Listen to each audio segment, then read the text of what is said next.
Welcome to the house, Karen. Yeah. So nice over here. I'm glad. I am so blessed to be visiting over here. This place is really beautiful. I'm glad you love it. I mean, just look at it. I'm so glad that you love it. Yeah, I do. It means a lot. You were there with me when I got the news that I got it.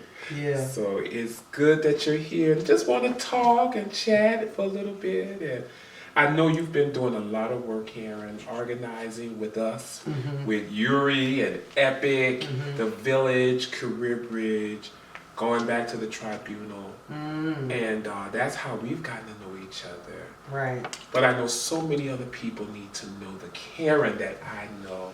So I just wanted to talk and just let you shine the way you always do with us and talk about who Karen is. And why don't you take us back? I know you had a birthday recently because I was there with you when you turned that age. Yeah. And we're not going to say what it is, but let's just say you've been blessed. Yes. But I would love to just take us back to that Karen, that little girl Karen, and talk to us about who she is. Well, I don't know how to begin, but I'm just going to, my first time I had to deal with, I guess, loss and grief was when my father, when I was 4, he killed a man, and my mom got it to where he couldn't see me anymore. He had no more parental rights of me. So I haven't seen him since I was 4 years old. And so that was the beginning of bitterness that would continue to grow in me throughout most of my life, and a rebellious that I had against my mother and my father for abandoning me and not trying to go against my mother to try to see me. So growing up without a father, I experienced a lot of things that I don't think I would have had he been there to protect me, such as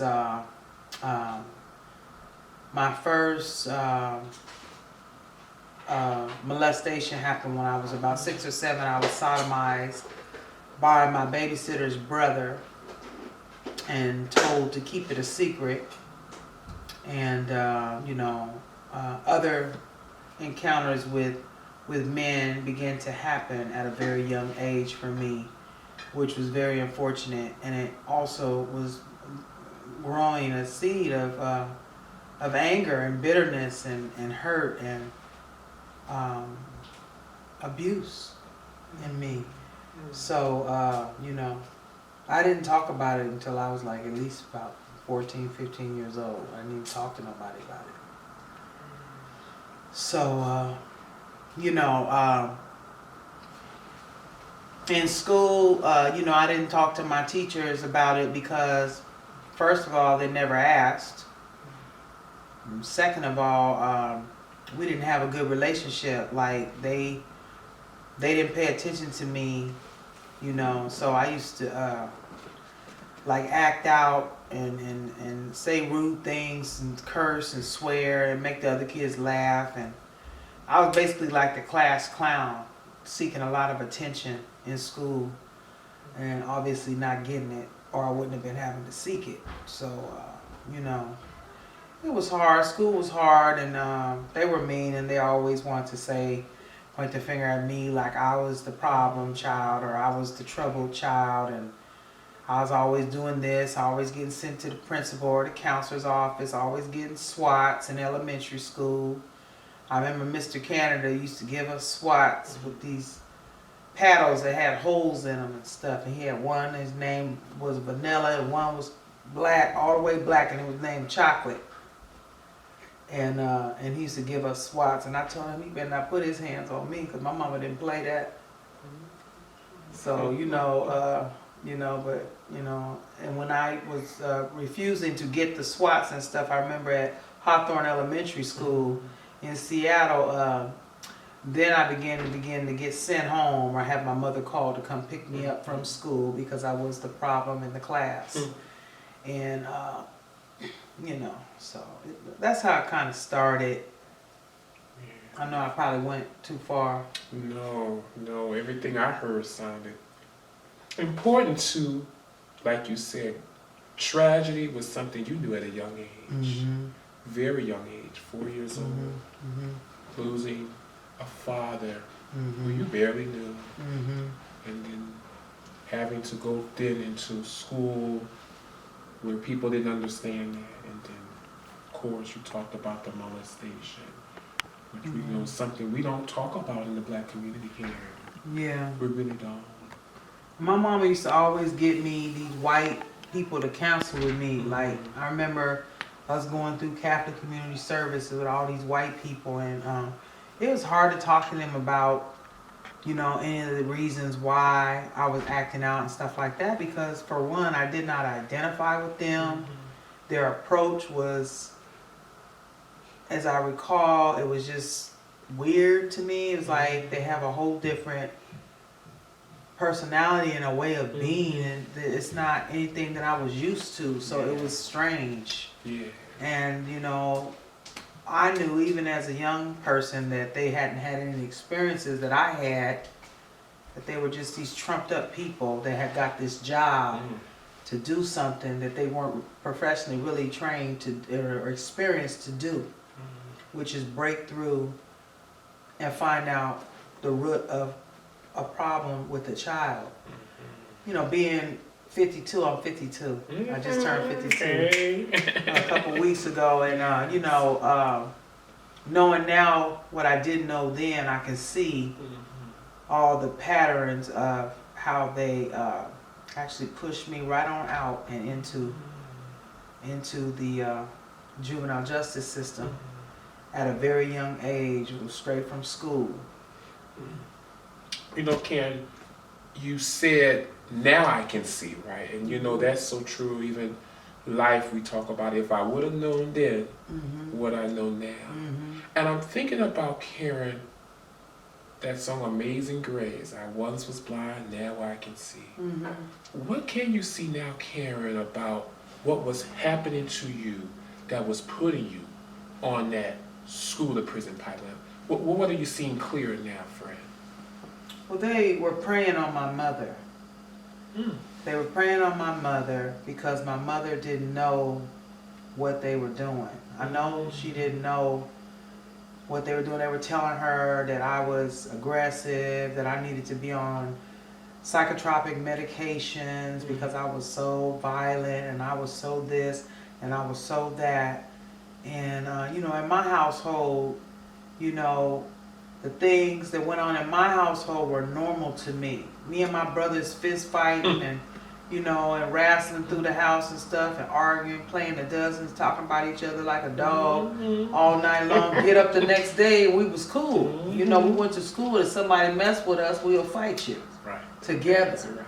You know, and it was we were united, even though, you know, other people would be from the outside looking in and say, oh, you know, that's not appropriate or that is not, you know, it was appropriate for me, and that's all I knew how to do, was what was going on in my household. So when I got to the school classrooms, I was the same rambunctious, blunt, shooting straight from the hip little girl, you know, and just like, you know, that show on TV, What's Happening, like Big Shirley, you know, she didn't take no mess. She was okay, you know what I mean? So they tried to make it seem like my behavior was not okay and made me feel, you know, like I didn't belong or I didn't fit in. It was very hurtful to do that to a child. You know, I can remember back in elementary school getting sent home from school because I got in a fight with a girl who was messing with my crayons. You know, just the pettiest little stuff, you know, it was the beginning of them depicting me as a problem child, you know what I mean? I was kind of stout, kind of chubby, you know what I mean? And they just, they never loved me from the beginning. They never received me in love. They received me as a problem. They received the natural born talents and the natural born power that was given to me to be a leader as a problem, something that they were not able to control.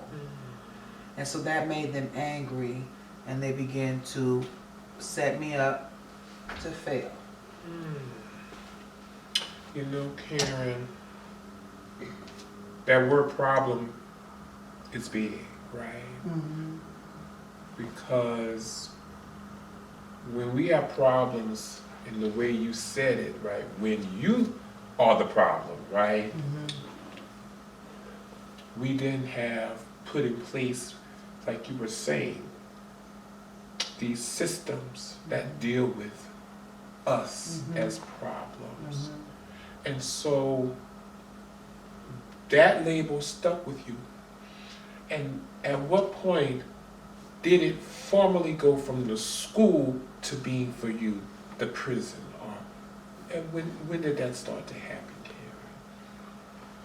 Well, I want to just say, before I actually go there, that in the 7th grade, my grade point average was 3.83. Come on. And none of them white teachers tried to help me to excel in that. Brilliance. Smarter than everybody in the whole class. But still the dog. Right? So I was so smart, I got put up from the 7th to the 9th. I didn't even go to the 8th grade. Wow, Karen. Because I was doing 8th grader stuff in my classes. So there was nothing wrong with me. That's right. Other than the fact that I had a lot of secrets they weren't able to either be concerned about, to get out of me, to make me feel comfortable enough to talk about. Yes. They didn't do that. That's right. They was constantly always trying to take my power and push me out and ostracize me and make me feel strange and different. And I'll never forget how they easily did that. Instead of help me like they was paid to do, was to help me and to teach me. And so at about age 13, 14, you know, I began to hang with the other ostracized kids. Because that's where I felt like I fit in. Because they made me feel like I didn't fit in the regular class. And it first started out when they put me in special ed. They put me in special ed with a lot of children with learning disabilities and stuff like that. And I felt strange in there too, because I didn't fit in there. Because I didn't have any learning disabilities. What my issue was, as they said, was my behavior. Which was not what they expected me to be. So prideful, so strong-minded, so opinionated, so flippant with my responses, and so charismatic in my delivery on how I could just read you as a teacher or a counselor or somebody that was mean to me and not to the other kids. So, you know, I had a smart mouth. You know, I got that. You know, I know how to talk some mess. Has anything changed? I talk some mess in a minute, so yeah, that made them mad. They didn't want to hear. They didn't want to hear the truth. So that's all I would tell it was the truth. The truth will set you free. So yeah, they. I started getting in trouble with you know, my other friends. A white girl. Okay. She stole a Corvette. I didn't know how to drive. I was just with her. So, you know, I got in trouble for auto theft, but I didn't drive the car. I just was joyriding. So I got sent up to juvenile for that. I got sent up to juvenile for stealing some weed from a white child, you know, with a knife. I had a knife. I took his weed and his cassettes and his boom box, I think, and the police drew gun on me. I was only like 14 or 15 when this happened, and they gave me 2 counts of armed robbery and put me in Maple Lane. And as soon as I got in there, they started ganging up on me, all these grown-ups trying to fight my 14-year-old self because I was big for my age. I had a big natural, and they were always getting physical with me. It was always physical restraining, physical holding me down, physical grabbing my arm, just, you know, all this physical stuff. And my stepfather used to do the same stuff. Always was trying to to spank me. You know, he was molesting me. He used to always tell me to take my pants down to get a spanking, and I didn't understand why my pants had to be down and my brother's pants didn't. You know, and that I didn't know until I'm older that that's what he was doing. I just thought I was getting a whooping, but it was something sick and twisted in the delivery of that. And plus, he wasn't my real father, so I was always rebellious against him, and I would fight him down to the ground, but I couldn't win. So I started running away and hanging out with these white kids and, you know, doing what they was doing, you know, taking mushrooms, smoking weed, drinking, you know, and, you know, sex was already something that was crazy to me, you know, because after, like I said, I was being sodomized and raped. I started getting raped too when I was out of school because I was hanging on the streets. And a lot of grown-ups thought I was older than I was, I guess. I don't know, but they was just preying on me. And I got raped. And I got raped again. And I just started getting high, you know, to escape and all this. So anyway, I got sent up to juvenile for auto theft. And then we went to Oak Ridge Group Home in Tacoma. My mom, you know, she was trying to listen to the people and tell me that, you know, I need to do this, I need to do that. I couldn't get along at home. I couldn't get along with my stepfather because he was molesting me. And when I told my mother that he had looked down my shirt when I was 13, she told me he was just playing with me. And so that was another big hurt in my life, you know, for her not to defend me and get away from him or do something to him. You know, it's like I felt like she chose him over me because he was a financial provider, but I was her child. So I was angry at my mom a lot. So a lot of my acting out stuff was rebelling against her about my dad, rebelling against her about not choosing me over my stepfather. And, you know, basically I was a black sheep of the family. So I started going to juvenile, like I said. And then, so when I was in juvenile for the armed robbery in 1980, probably 1980, 79, I got sent to juvenile for those 2 counts of armed robbery. While I was in there, I tried to run away. Well, let me say it like this. While I was in juvenile, like I said, they was assaulting me, putting me in isolation. They had me on Haldol and Artane medication, and it used to make my eyes look up in the ceiling. I couldn't bring them down. It used to make me drool. And so I called my mom and I said, Mom, this is what this medication is doing to me. And she told me, well, honey, you don't have to take it. So I had stopped taking it. And, you know, because it didn't help me. I still was fighting when I was on it. Matter of fact, I assaulted a couple of the staff in there, or so they say. I just kind of scared them and roughed them up. You know what I mean? That's all I knew how to do was fight. That's what we did in my house. Me and my brothers would fight, and we get it over, and then we go to bed. And we wake up the next day, and, you know, hopefully we would start another fight. You know what I mean? But it was okay, because I still loved them, and I know they loved me. But in these strange environments, you know, that behavior was frowned upon or seen as disruptive or intimidating or bullying or, you know, all these other things they want to stick on you.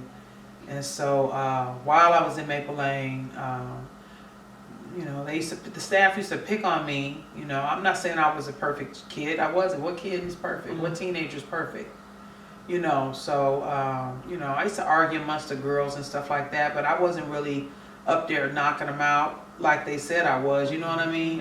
It was more argumentative in the fact that I had a razor sharp mouth at a young age. You know, I got 4 older brothers, and we used to have some serious cuss outs, so I was cussing them kids out up there at juvenile. Cussing the kids and the staff and anybody else and their mama out up there. And so, you know, they sent me, well, so Barbara Feist was my counselor, and she had told me to go to my room because I asked another girl Loretta, I said, do you want to trade some B's for some B's? And I said, I was talking about Benson and Hedges cigarettes because she smoked Virginia Slims, which was V's. So the B's for the V's. So her not understanding the slang of what I said, she thought I was trying to sell drugs or something. She, you know, she was 50, 60 years old ass white lady, don't know nothing about black kids. And so me and Loretta was black. We knew what we was talking about. But she gonna tell me, you go to your room because you can't do that. She said, you're selling drugs or you're doing something. I said I was not. I was talking about some B's for some V's. Talking about some Benson Hedges for some Virginia Slim. No, you weren't. No, you weren't. You go to your room. You're not coming out for the rest of the day.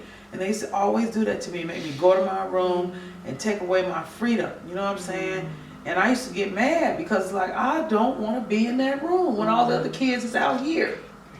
So I got mad, you know what I'm saying? I said, I ain't going to my room. I called her out her name, called her a B.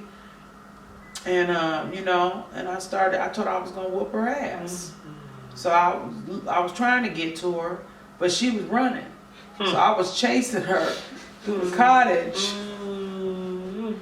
You know, and I threw some peaches at her, and I tried to hit her with a spoon, but I couldn't catch her because they were really intimidated by me. I was pretty big, you know, at what I must have been 13, 14 years old. I was a big girl, and she was shorter than me, but you know, she still was getting away. So, you know, at one point there was a table between us, and we was tussling like that, and you know, but it was all in.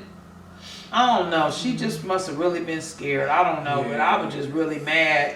And I just wanted her to know that it's not fair to make me go to my room when I'm trying to explain to you that I didn't do anything. But since you got me so profiled as being this, whatever they want to call me, this monster, this black kid that just, you know, is incorrigible, which really I would just soft as a pair of Huggies. If she would just got to know me. You know what I'm saying? And just wanted some attention and somebody to talk to sometime, you know. I didn't want to be in that room. So I chased her, and because I chased her and did all this stuff, she sprained her thumb getting away from me with the table. She sprained her thumb, and they all came in to take me to the hole and take me to Central, and they wanted to fight me. And so I had lined up some pool cues, pool sticks, and some chairs to fight them with because I knew I couldn't whoop them because they were grown men. And so, you know, all that happened, and they ended up taking me, and I didn't hit nobody or use the chairs or nothing. I was a kid. I was afraid. I didn't want to go to lockdown because I really knew that I hadn't really done anything, and I just wanted them to listen to my side, and they would not. They already had me out to be the big bad wolf or the big black bear or the big bad gorilla or whatever I was. That's how they had me pegged. And so they put me in a hole, and they filed formal charges against me for second-degree assault. So they took me to a remand hearing. They first had to change me from a juvenile to an adult. That was their first ploy and plot, was to remand me from juvenile to adult at age, I was 15 when they was trying to do this. 15 years old. And nobody had got shot, stabbed, beat down, or none of that. The lady had shot. That's all she had. And so, you know, I stayed in the hole. They took me to court, remanded on me, tried me as an adult for the assault. They, you know, had there's nobody there for me but my mother. She had to drive all the way to, it was in Maple Lane, so it was in Thurston County, Centralia to Maple Lane, all out there for the hearing. There was nobody black in there but me and my mother. And, you know, I was on the stand, and my mom had made a face, and I started laughing because I was nervous. You know, and I was a kid, and they thought I was being disrespectful to their hearing, and I needed to be in prison, and blah, blah, blah. So, long story short, the public defender scared me and said, if you don't plead guilty to second-degree assault, we're going to give you 10 years in prison. And what kid is not going to take the plea bargain. They don't have no. I didn't even know what a public defender was. My mom didn't know. She way in Seattle. I don't think I'm doing is calling her collect, telling her what they telling me. You know, there's no good communication with my parents and the public defender or any of the people that worked at the court. They were just about to railroad my black ass. Is what they was about to do. And that's what they ended up doing. Because I took the plea bargain, not knowing my rights, to go to trial and to have a jury of my peers to decide whether or not I needed to be treated as an adult. So they sent me. So then while I was awaiting, they were trying to wait for me to turn 16 so they could put me in prison.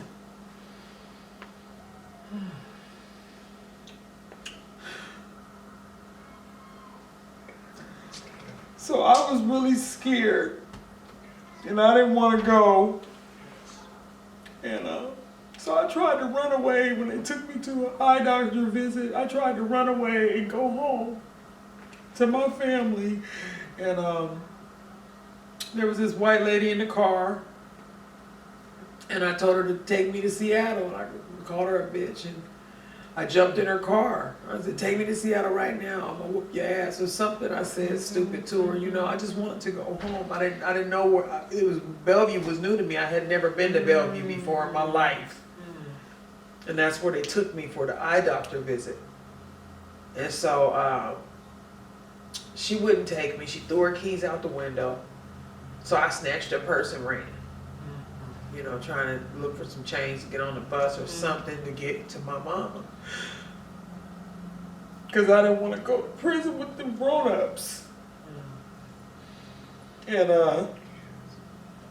so the Bellevue police saw me walking down the street because they had described me. My ski jacket was blue and red, and that's how they described me. Big black girl, blue and red ski jacket. So I wasn't hard to find. And they charged me with kidnapping. They charged me with attempted kidnapping, attempted robbery, and all these big old charges that, you know, grown people get. And I was like, you know, then they had me in jail with the adults. And I used to just watch them.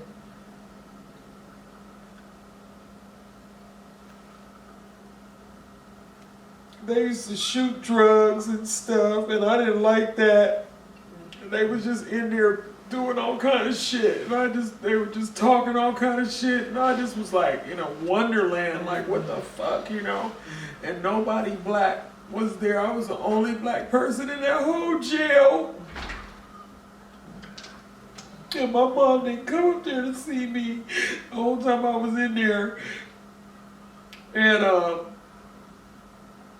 so it was just crazy. I can't believe they did that. But so I went to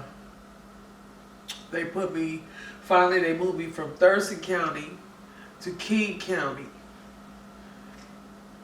Because the charges in Thurston County were second-degree assault. The charges in King County were the Bellevue stuff that I had done. And so they dropped all those charges, and for me to do the plea bargain was part of the plea bargain that they would drop the kidnapping, which I didn't even do that.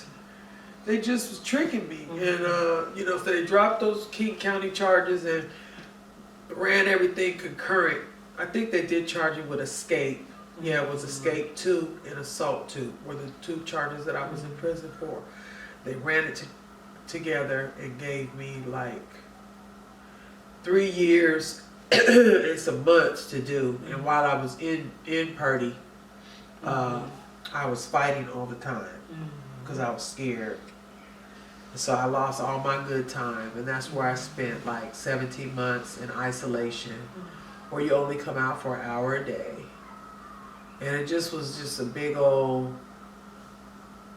thing. And I remember that my mind was still 16, even though I was 21 and got out because I didn't get a chance to grow. I didn't get a chance to thrive. I didn't get a chance to think or hope or dream or believe in anything. And they used to always just, I remember them stripping my clothes off of me, just, you know, just all kind of down and stop fighting for, against them physically forcing me to be and do what they said, and it's like I had no power whatsoever.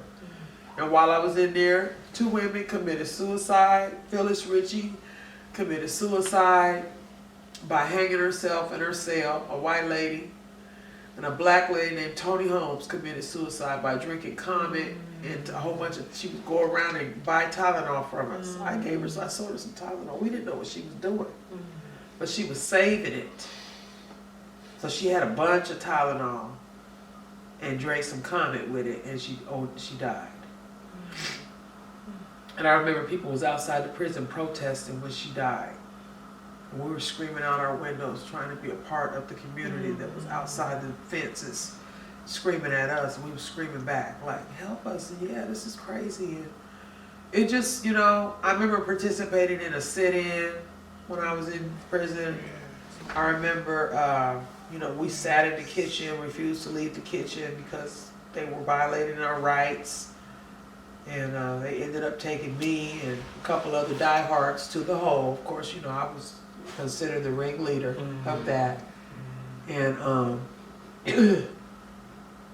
basically, you have no power really in there whatsoever, And so the only thing we did to try to stay sane and stay alive was joke with each other and talk shit to each other. And I remember I used to sing them. I used to sing them to sleep. I used to sing out my cell because we was in our cells all the time, and we used to have to lay down on the floor and sing under the door, just for the communication of being around other people when you're in the hole. You know what I mean? And there was a woman in there, older black woman named Yaja Wright, who's still a dear friend of mine. I'm still writing to her. They done moved her from Washington to Ocala, Florida.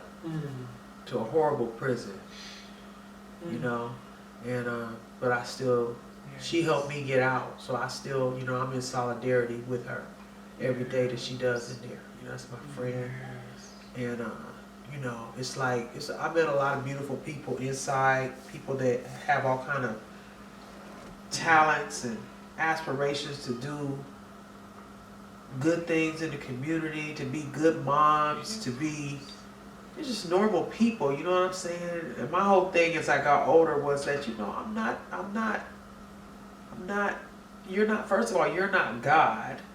I have a right to make my own decisions. I have a right to speak what I think is true, but it's like you guys are just always constantly trying to beat me down and take away my power, you know what I mean? Take away all my hope and, but we stayed together. We were sisters in there, and I'm still connected with those women, and I always will be. We served a lot of time together, and so yeah, it was horrible. But like I said, I got out when I was 21, but I got on drugs right after that.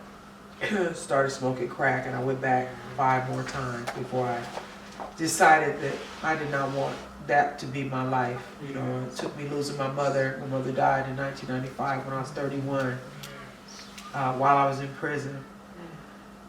And I remember I fell out and I was crying on the floor, and they told me before they let me, my family had to pay for me to go to the funeral, but they told me that I better not display, they said, another display of emotion or something. They said, if you have another episode of emotion like you did, we're going to cuff you up and bring you back at your mama's funeral.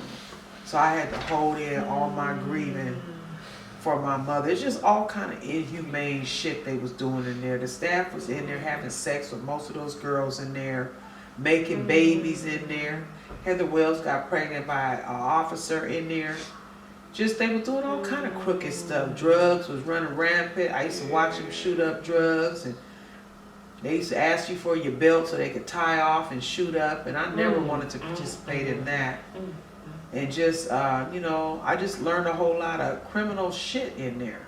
Like how to be a booster, how to steal, how to run credit cards and checks, how to hustle, how to pimp, how to do all, that's all we sat and talked about was stupid shit. Like, shit that was gonna bring us back. And I went back 5 more times, like I said. So I'm sorry, I didn't let you say nothing. A lot to Baby, tell. a lot that needs to be told. Yeah. Thank you, sis, for saying that.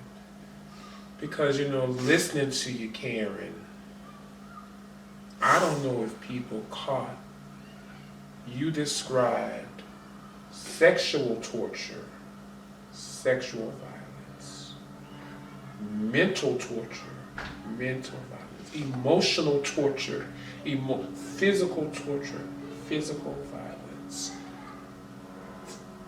We can go down the list of the things, Karen, you described that were torture and preying on you. And I don't know if people caught it. This was happening before you even were 21. Before you, and people talk about now, I guess studies, the brain not even fully developed until you're 25.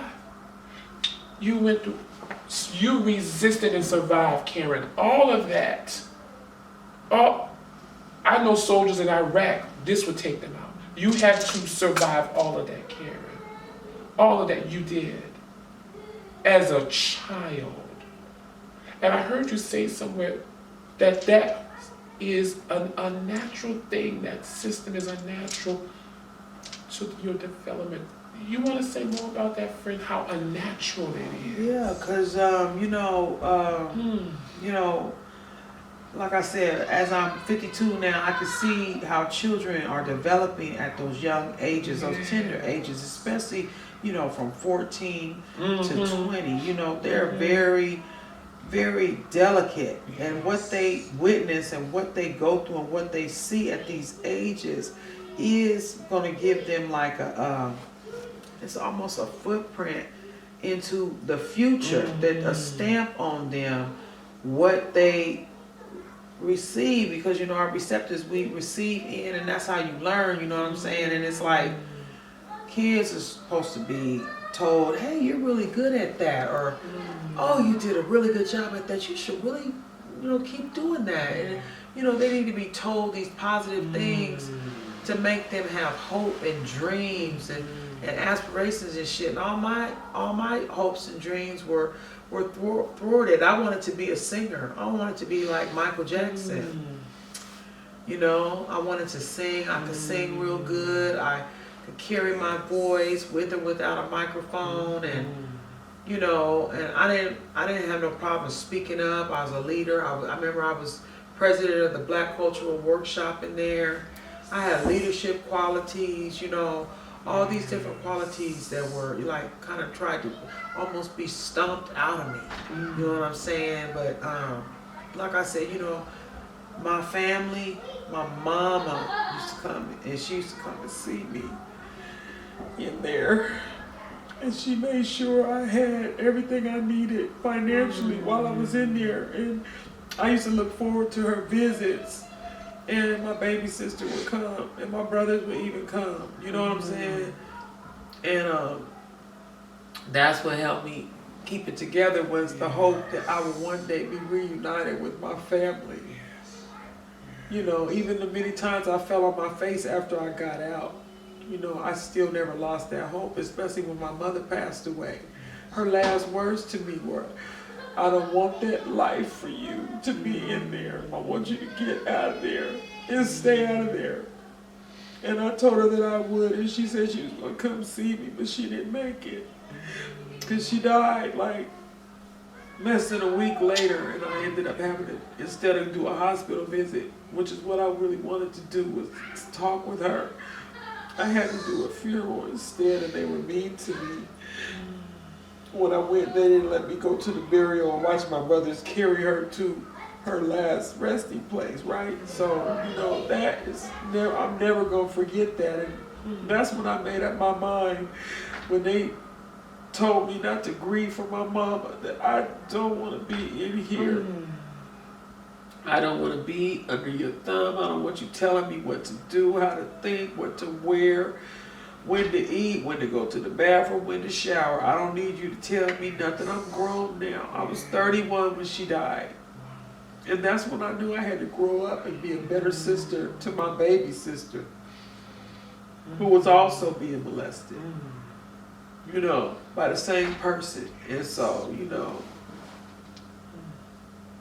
that's when I turned it around. But you know, it's like, about as far as kids, I just don't feel that it's responsible for any adult to ask a child to take their clothes off and skin down and show me your genitals and lift your breasts and all these demoralizing things. That is molestation, because you're underage. Thank you.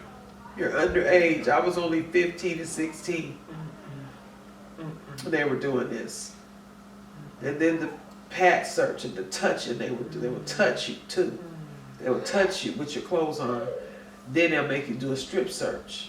So they were not only molesting, they were touching. They were touching us. They put their hands under our breasts and in between our legs and on our behind and stuff, and just touching you down anytime they wanted to.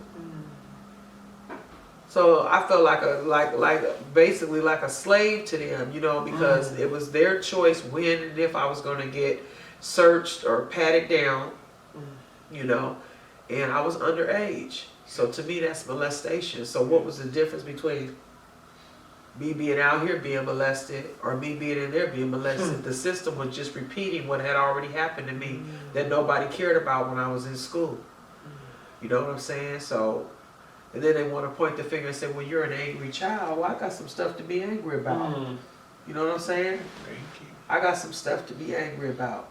You know, and so I just, you know, after going through all that, it's my desire to not see another child go through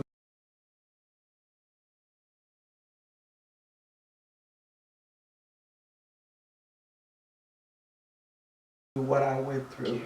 If I lived through it, I thank God that I was able to survive that. Because like I said, I watched people die in there. People that I knew.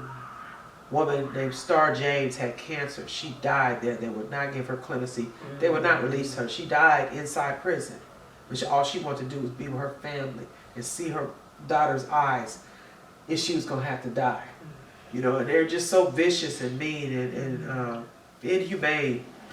And so I don't want any other kids to have to go through that, because it took me years. It took me years to break the recidivism cycle in my life. Yes. It took me going to Purdy 6 different times to finally break that cycle. And the staff were still betting money that I was coming back amongst themselves. Oh, she'll be back. You'll be back. Oh, you, girl, please, you'll be back. You know, and they sat there and said that kind of stuff to you.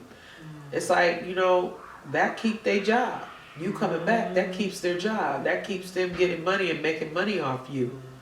And so, you know what I'm saying? I would rather see children get restorative justice. And I do believe in alternatives to detention, because I know that love plays a big part. Love from the community, love from the family, love even from friends and people that you're not related to is what got me out of there. When Dr. Walton told me from mental health, a black man told me, stop giving these people your power.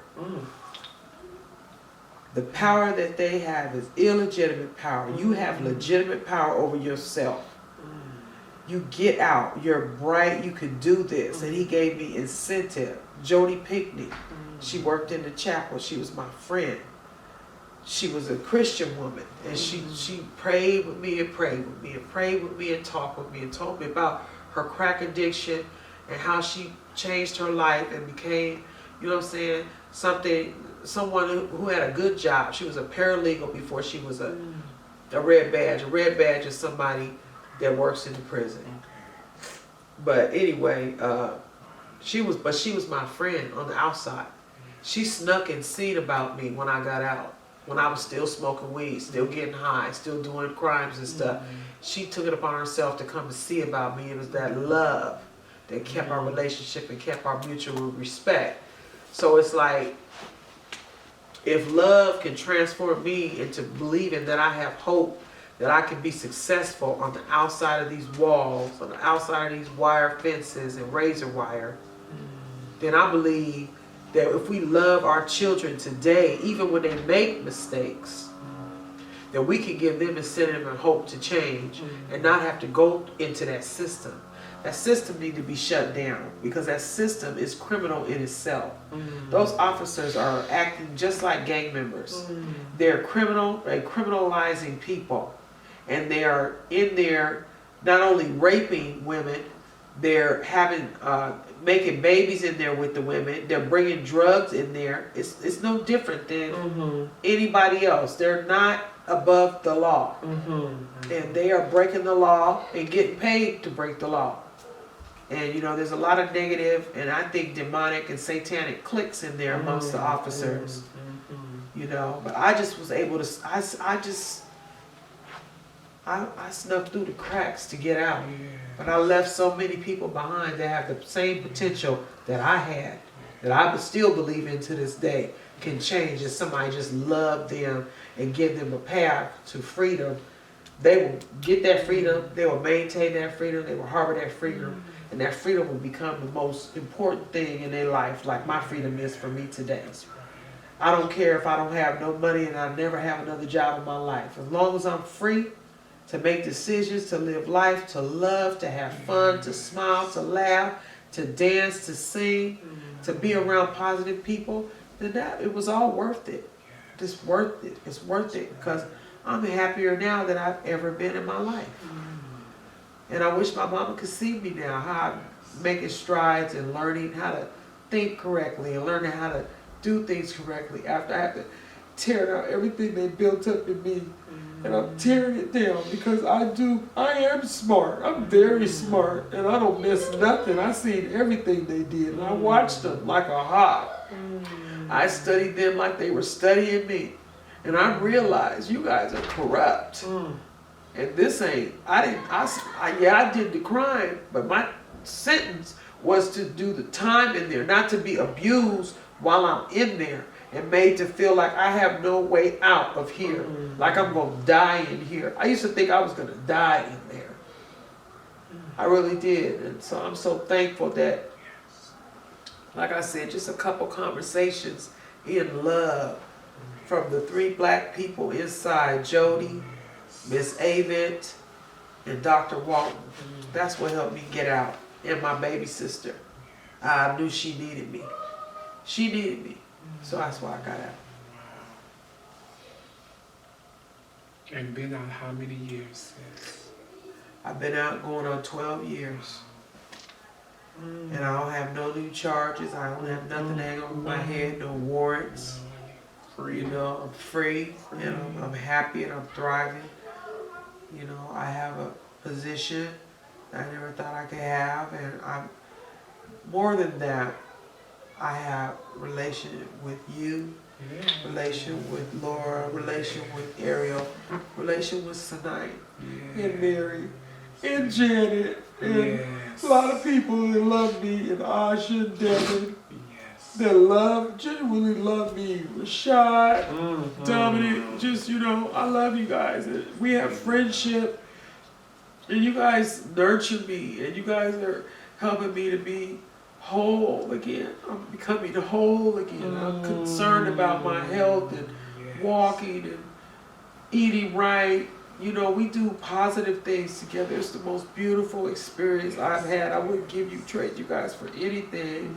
I first started with Career Bridge. And even though that model has broken up a little bit, I still have strong bonds with the major players in that group.